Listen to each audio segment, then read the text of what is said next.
Good morning, everybody. Thank you very much for joining us for our PPN bite-size interview. And we're going to be just continuing our theme for this month, which is enabling high performance and resilience in finance teams. And I'm really pleased and excited that our wonderful colleagues from Hughes and Chelsea Adrian was joining us this morning for our conversation. Good morning to you, Chelsea. How are you? Good morning. Thank you so much, Ellen. On behalf of myself, the whole use team, we're excited to join you today on this LinkedIn live session to talk about the upcoming topics for 2023. So thank you. So excited. Well, it's lovely to have you here. So we are focusing this month, and when we say we're focusing on this month, it's a particular focus, but of course, it's something that we want to promote throughout the year and going forward. But I think because we're still at the early stage of the year, I think it's particularly pertinent to think about what we can do to encourage high performance within our finance teams. And Absolutely. do you think that there's a particularly pressing reason that organizations need to do that right now?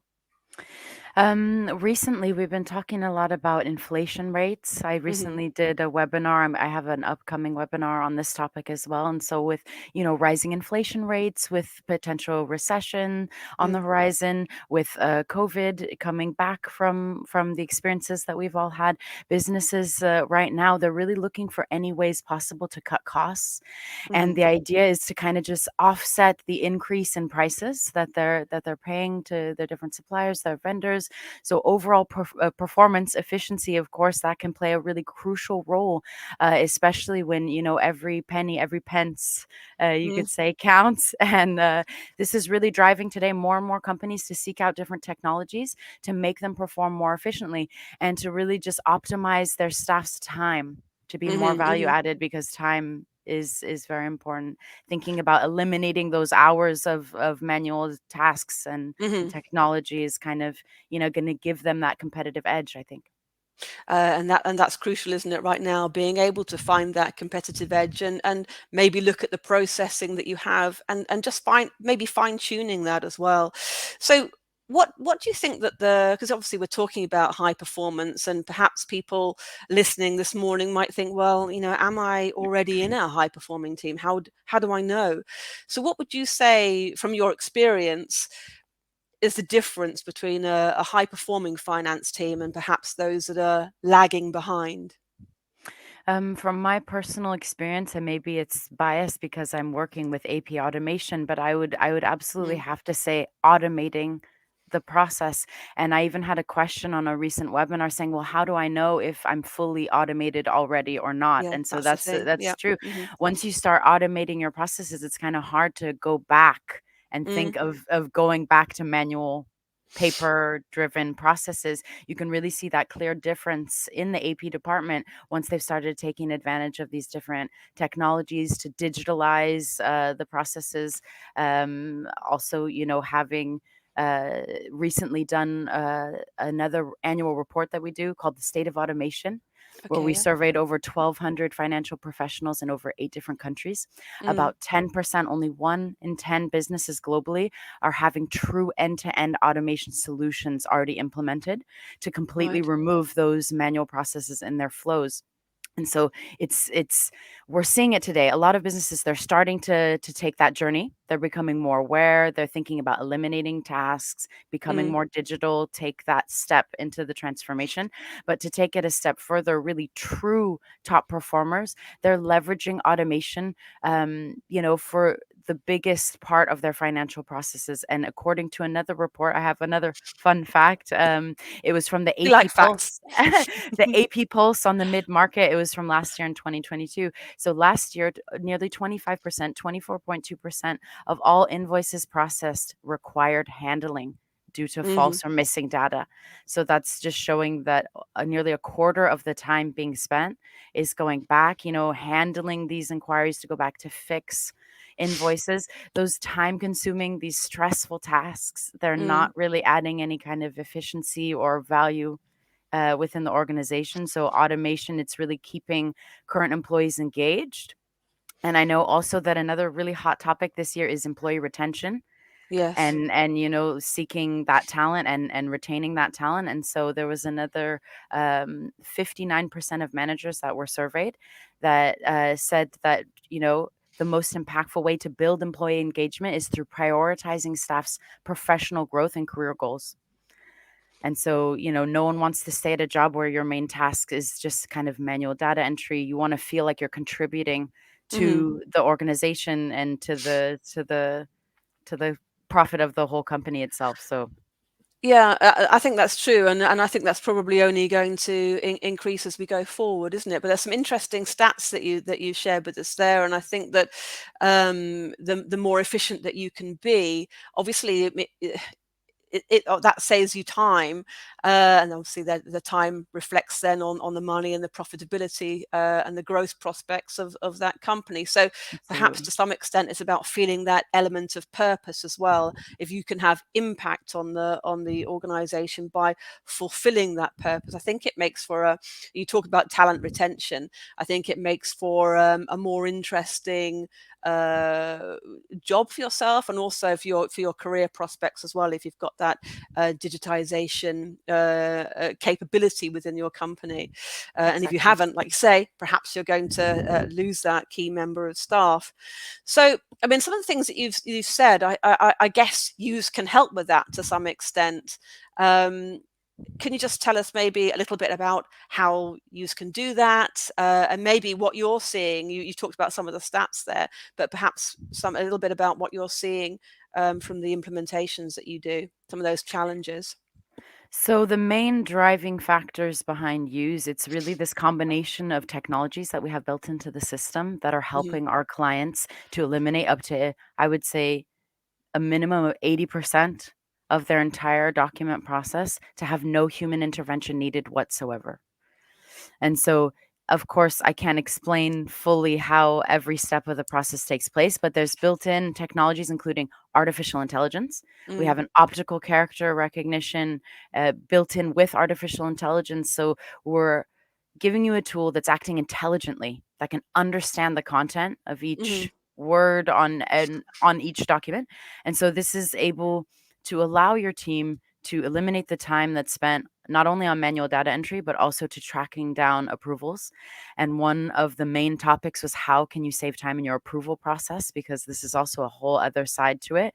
And so with these built-in workflows that we have within the system, the idea is that use is going to adapt to each project. And so Mm, that's something that's really important. That's kind of the beauty behind what we're giving to our clients, is that each project is different, whether it be a small kind of simple project all the way to a more complex project with a company with multiple entities across different countries using different currencies, different languages. So it can become across the board a complete project that's adapted to the specific user with a lot of customized fields that are built into the tool. So that's kind of what we're giving to the clients. And then as far as mhm, implementations go, kind of the challenges that I've been seeing as far as, I'm working with different companies, whether it be small SMEs, whether it be to larger accounting firms and so forth. So across the board, I think it's just this kind of not reluctancy, but kind of people hesitating to make mm, that initial change.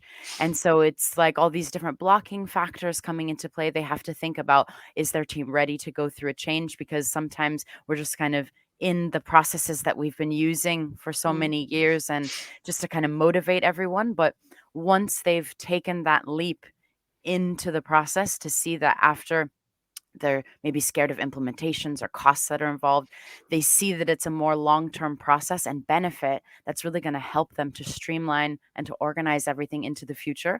mhm. So like I was saying earlier, once you've gone through with it, it's hard to think about going back. And a lot of companies I'm working with say, oh, I wish I would have started this kind of digitalization process earlier to help my team. So Yeah, and you know that ties in directly with what we find as well, because we run our annual survey every year, and sometimes, quite often, the stumbling block comes across as that that things are happy with the people are happy with the way that things are, and part of that is because they don't necessarily understand, or they haven't thoroughly mapped through the processes that they need Yeah. to go through for that implementation. And then when they do, like you're saying, oh, do you know what? I wish we'd done this earlier, because they're able to get so much more efficiencies, and for all the reasons that you said, and to try and reduce the number of exceptions that they have as well. So perhaps it's just due to really understanding why, and making sure that you bring your team with you on that understanding process as well. So you've talked about a lot of the things that you're doing now, which sounds great, and I love the flexibility that you've talked about as well. So what's next on the roadmap for Use? So we're going through a lot of changes because with Use, we want to add in new features. We want to add in new functionalities based off of the feedback that we're getting from our clients. Yeah. And so we're trying to take into consideration real life scenarios.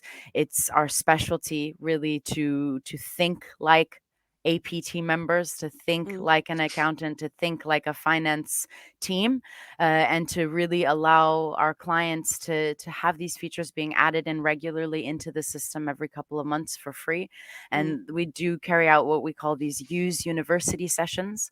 And so I'm really excited to be kind of taking on more of a role where we're going to be educating not only our existing clients, but we're continuing to do a lot more master classes, mm, webinars, podcasts, different events where we're educating. And of course, innovation and technology has always been at the heart of what we're doing here at Use. And so, of course, we're trying to reinvest as much as we can back into our R&D department.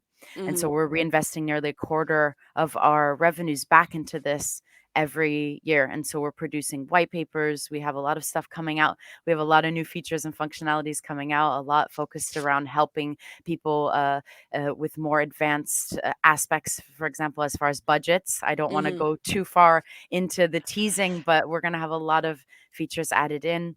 And then just as well as, just expanding our client base, expanding mm, our partnerships with different clients around the world.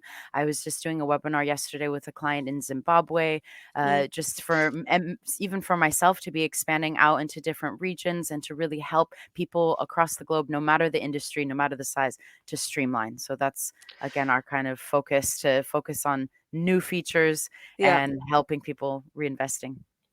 That's good. I mean, I like the idea of a use university. That sounds good. And I think that looking at the real life issues and challenges that are happening across different people's environments, departments, and industry verticals makes a big difference, and it helps the industry as a whole as well. It's one of the reasons that we like to get groups of interested and curious people together, and to it's like kind of like a hive mind, which is essentially what you're talking about there.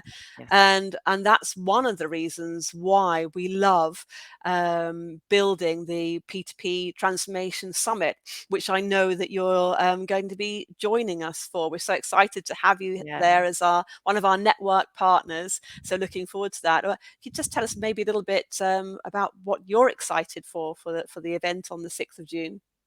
I'm very excited for the event. This will be my second year. I attended last year. And Hmm. as far as all of the different events that I attend throughout the year, it's one of the events that I'm really, really excited and looking forward to. I'm counting down until June.